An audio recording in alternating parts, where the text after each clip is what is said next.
Welcome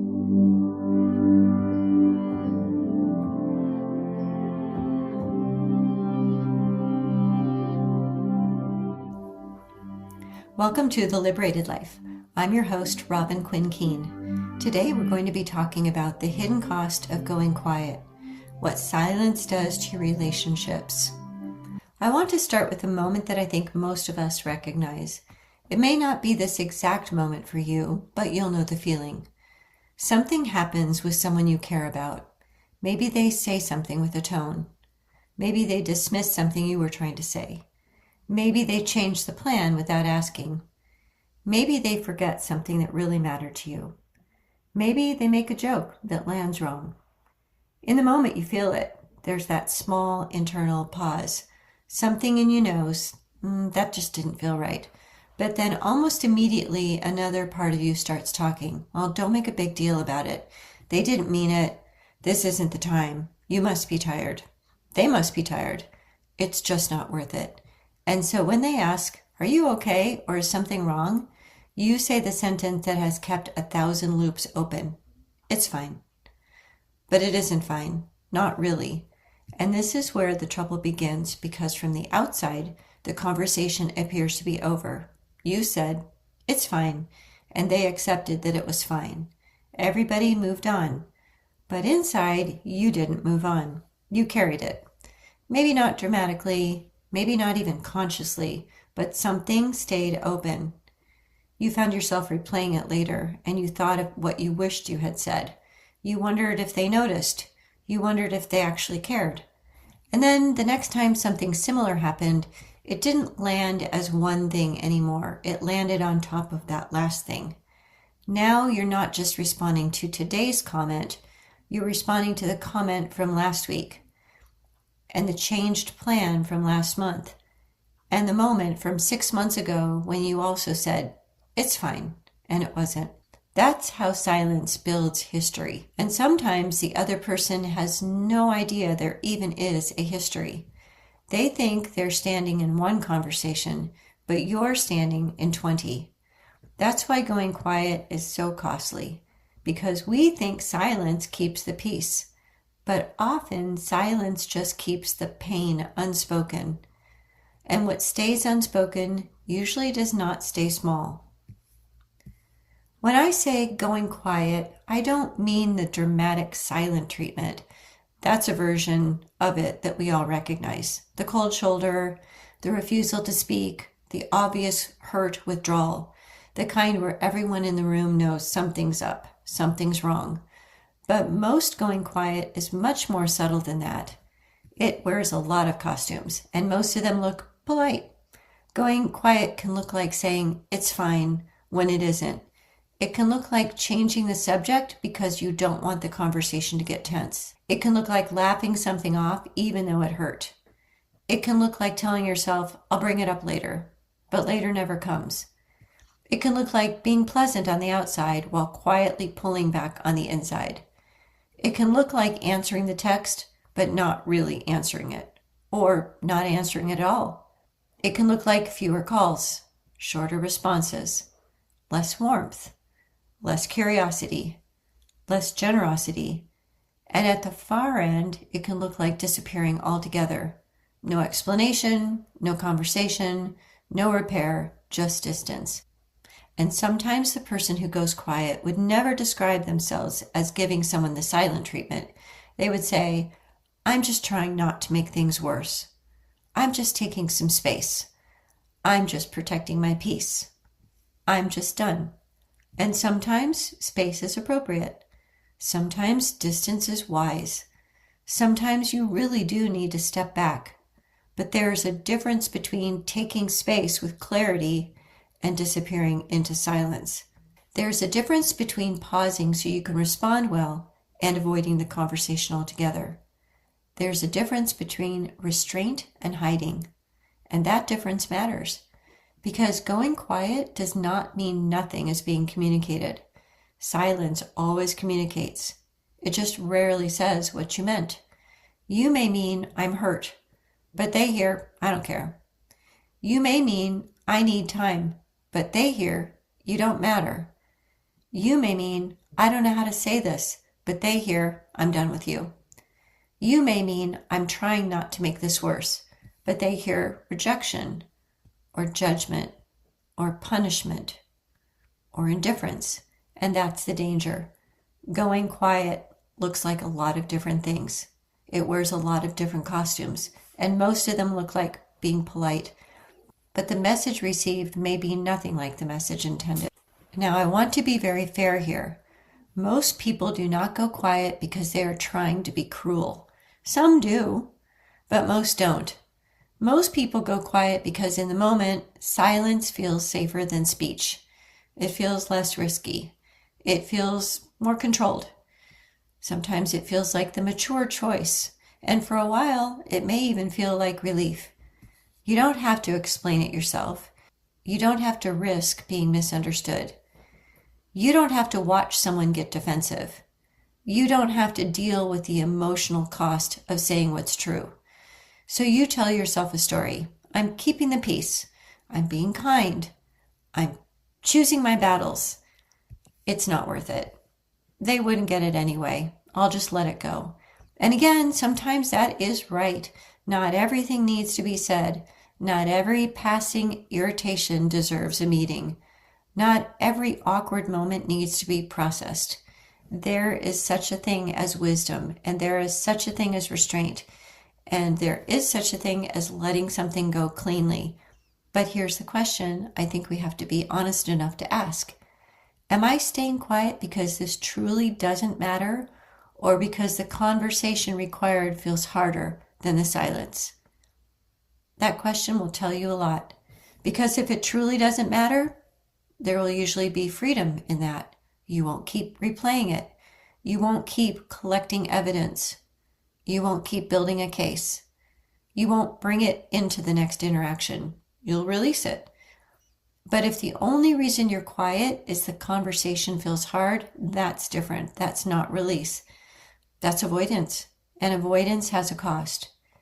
It may keep the surface calm, but it does not create real peace. It may prevent a hard conversation today, but it pretty much guarantees a harder one later. Or worse, no conversation at all, just distance. This is one of the places where I think we confuse comfort with peace. Comfort says, don't bring it up. Peace says, tell the truth in a way that makes repair possible. Comfort says, avoid the awkwardness. Peace says, close the loop. Comfort says, stay quiet so nothing blows up. Peace says, say the thing before silence starts doing damage. And that's a very different way to live. So what does silence actually do? The first thing silence does is it leaves the loop open. It may feel like you closed the subject because you stopped talking about it, but stopping the conversation is not the same as closing the loop. The loop is still open inside of you, and often it's open inside the other person too, because they may know something is off. They may and probably feel the distance. They may notice the change in your tone, your energy, and your availability. But because nothing has been named, now they have to guess. And people rarely guess generously when they are worried and anxious.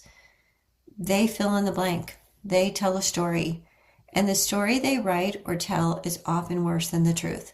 Maybe the truth is, I was hurt when you canceled and I didn't acknowledge how much I had rearranged. But the story they write is, she's mad at me and I don't know why. Or, I can never do anything right. Or, she just doesn't want to be close to me anymore. Or, I guess I don't matter. Or, fine, if that's how she wants to be, I'll pull back too. Now you have two people carrying separate stories. Neither one has the full truth. Neither one has the whole picture. And the distance grows. And that's why silence isn't neutral. It creates a blank page, and blank pages get filled. The second thing silence does is to erode trust. And I know we usually think of trust breaking in big, dramatic ways. A betrayal, a lie, a blow up, a major fight. And yes, those things definitely break trust. But trust also erodes quietly. It erodes when we start to feel that something is off, but no one will say it. It erodes when there's tension in the room and everyone pretends there isn't. It erodes when someone says, "I'm fine," but their face, their body, and their energy say something else. It erodes when people stop telling the truth to each other in small, manageable ways. Because if we cannot tell the truth when it's small, eventually the truth becomes too large to handle gently. That is one of the hidden costs of going quiet. You avoid the smaller conversation, and eventually the relationship is left carrying the larger consequence. The third thing that silence does is create distance. Not always immediately, not dramatically, but usually one quiet day at a time. You pull back, you stop sharing as much, you stop initiating, you stop asking questions, you stop assuming the best. You become efficient instead of warm. You become polite instead of present. And on paper, everything may still look just fine. You're still in contact, you're still pleasant, you still show up when you're supposed to, but something is missing. The relationship has lost oxygen. And when relationships lose oxygen, they don't always explode. Sometimes they just slowly suffocate. Now, I know that sounds dramatic, but I don't think it is. I think most relationships that become distant don't end because of one giant moment. They end because too many small things were just never talked about. Too many loops stayed open. Too many "it's fine" moments stacked up. Too much was implied instead of said. Too much was felt but never talked about. And eventually the connection cannot hold the weight of all that silence. So here's the line I want to land. Silence still communicates. It just rarely says what you meant. That's the cost. You may think you're saying, "I'm trying to keep the peace." But what the relationship may be hearing is, "There's something here that we're just not allowed to talk about." And that's not peace. That's a warning sign. I want to reframe the phrase "keeping the peace" because most of the time when we say we're keeping the peace, what we really mean is, I'm keeping the loop open so I don't have to risk the conversation. And I say that with compassion. I understand why we do it. Hard conversations are hard. There's risk in speaking. There's risk in saying what hurt. There's a risk in saying, "Something changed here for me." But there's also a risk in not saying it. And I think many of us have overestimated the danger of the conversation and underestimated the danger of the silence. Because silence can feel gentle. It feels controlled. It feels respectable. It feels like restraint. But if it leaves the other person confused, if it leaves you resentful, if it leaves a relationship full of unspoken tension, it's not creating peace. It's preserving avoidance. Real peace is not the absence of the conversation. Real peace is what becomes possible on the other side of the right conversation. Clarity, repair, maybe a new agreement, a better boundary, a truthful release. Sometimes peace sounds like, "I need to tell you what happened for me." Sometimes peace sounds like, "I don't want to build a story in my head, so I'm just going to ask." Sometimes peace sounds like, "When that happened, I noticed I pulled back, and I don't want to keep doing that silently." Sometimes peace sounds like, "I care enough about this relationship to not let resentment keep writing the story." That's peace.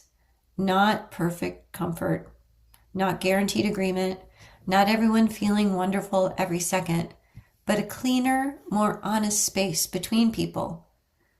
Going quiet doesn't protect the relationship, not if what you're quiet about is still bothering you. It quietly drains the relationship. It takes a little trust and a little warmth and a little openness, a little willingness. And over time, the relationship just becomes smaller, less honest, less alive, less free. And that is the hidden cost. So what do we do instead? First, we don't want to swing to the other extreme. The answer to going quiet is not unloading everything you've swallowed for the past 10 years. That's not courage. That's a backlog with a microphone. And most people cannot receive 10 years of unspoken pain all at once, especially if they didn't know it was there. So we start smaller. We start cleaner. We start with one sentence. My favorite is, here's what I've noticed. That sentence is so useful because it does not begin with an accusation. It begins with observation, my observation. Here's what I've noticed. I've noticed I've been quieter since that conversation. I've noticed I said it was fine, but I've still been carrying it around. I noticed I've been pulling back instead of saying what was true. I noticed I keep replaying what happened, and I don't want to keep doing that. That one sentence can start a conversation without throwing the whole file at someone. Then you add what you want. This matters because a lot of people start hard conversations with what they feel, but they have no idea what they want. And if you don't know what you want, the conversation can easily become a series of complaints. So ask yourself first, what do I want here? Do I want to fix this? Do I want to get clarity? Do I want an apology? Do I want to make a request? Do I want to set a boundary? Do I want to stop pretending I'm okay? Do I want to understand what they actually meant? Do I want to say my part and let it go? Then, when you speak, you can say something like, here's what I've noticed. I've been quieter since that last conversation, and I don't want to keep creating distance without explaining why. What I'd like is to talk through what happened so we don't have to keep guessing. Or, here's what I've noticed.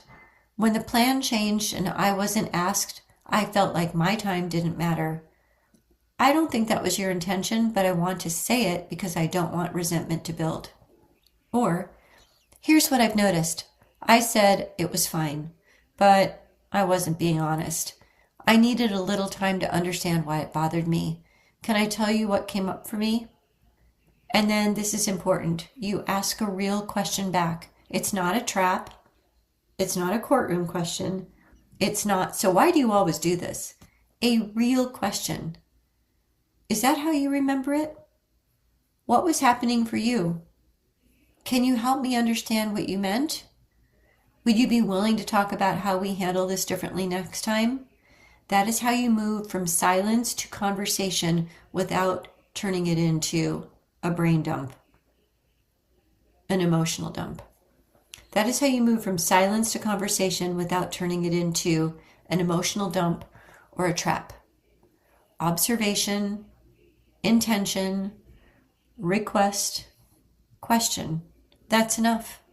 And sometimes the relationship is still active. The person is available. The conversation can happen.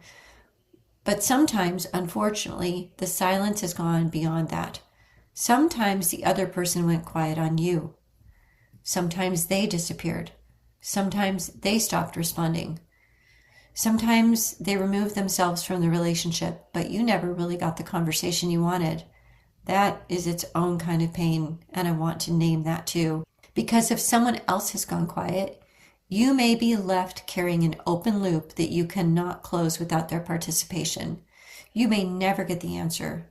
You may never get an apology. You may never get to a state of repair. But that doesn't mean you're powerless. You can still close your side. You can still tell the truth about what happened.